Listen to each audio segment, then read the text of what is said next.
உலகெங்கும் வாழும் தமிழ் உறவுகள் அனைவருக்கும் இன்று ஜனவரி மாதம் 1ஆம் தேதி 2026 புத்தாண்டு.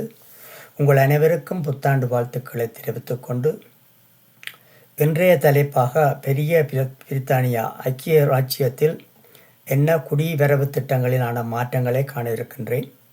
இதனால் என்னென்ன மாற்றங்கள் ஏற்படவிருக்கின்றன, நிரந்தர குடிமையில் என்னென்ன பெரிய மாற்றங்களை நாங்கள் எதிர்பார்க்க வேண்டியிருக்கின்றது, யார் அதிகம் பாதிக்கப்படுவார்கள், இதனால் அரசின் நிலைப்பாடு என்ன மற்றும் பொதுமக்களின் நிலைப்பாடு என்ன, உலகளாவிய போக்கு மற்றும் முடிவுரை.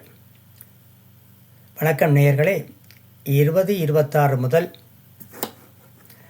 அமலுக்கு வரும் பிரித்தானியாவின் புதிய புலம்பெயர் விதிகள். பிரித்தானியா அரசு 2026 ஜனவரி முதல் புலம்பெயர் முறையில் பெரிய மாற்றங்களை அறிவித்துள்ளது. புலம்பெயர்வோரின் மொத்த எண்ணிக்கையா நெட் மைக்ரேஷன் என்று ஆங்கிலத்தில் அழைக்கப்படும் குறைப்பதே இதன் முக்கிய நோக்கமாகும். விசா விதிகளில் மாற்றம். ஆங்கில மொழித்துடன் முக்கியமான ஒரு மொழியாக கருதப்படும் 2026 ஜனவரி 8ஆம் தேதி முதல் வேலை சார்ந்த விசா பெற விரும்புவோர் B2 அதாவது உயர்தரம் A-லெவல் ஸ்டாண்டர்ட் தரத்தில் ஆங்கிலம் தெரிந்திருக்க வேண்டும். இதற்கு முன்னர் B1 மட்டுமே போதுமானதாக இருந்தது. ஆகவே இனிமேல் வருவோர் உயர்தரத்தில் அதாவது A-லெவல் ஸ்டாண்டர்ட் B2 ஸ்டாண்டுக்கு ஏற்ற மாதிரி அவர்களது ஆங்கில மொழித்திறன், பேச்சு திறமை, எழுதுவது மற்றது விளங்கக்கூடிய எல்லாம் தெரிந்திருக்க வேண்டியது முக்கியமானதாகும்.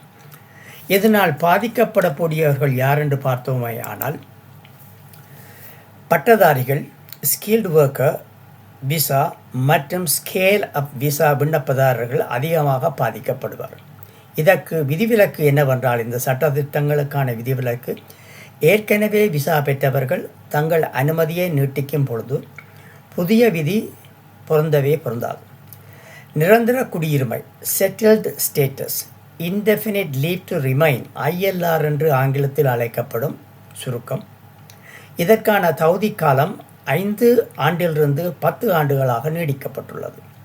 சிலர் 20 ஆண்டுகள் வரை காத்திருக்க வேண்டிய நிலை ஏற்படலாம். சமூக நலன்கள். 12 மாதங்களுக்கு குறைவாக நலன்கள் பெற்றவர்கள் 15 ஆண்டுகள் காத்திருக்க வேண்டிய நிலை ஏற்படும். நீண்டகால நலன்கள் பெற்றவர்கள் 20 ஆண்டுகள் காத்திருக்க வேண்டும். பிரெக்சிட்டுக்கு முந்தைய சுகாதார பராமரிப்பாளர் விசா பெற்றவர்களும் 5 ஆண்டிலிருந்து 15 ஆண்டுகள் காத்திருக்க வேண்டிய நிலை ஏற்பட போகின்றது. இதன் அரசின் நிலைப்பாடு என்னவென்று பார்த்தோமானால், உள்துறை செயலாளர் ஷபானா மஹ்மூத் இந்த நாட்டிற்கு வருபவர்கள் எங்கள் மொழியை கற்றுக்கொண்டு சமூகத்திற்கு பங்களிக்க வேண்டும் என வலியுறுத்தியுள்ளார். இந்த மாற்றங்கள் 2021 முதல் பிரித்தானியாவுக்கு வந்துள்ள சுமார் 2.6 மில்லியன் புலம்பெயர்ந்தோர்களுக்கு பாதிப்பை ஏற்படுத்தும்.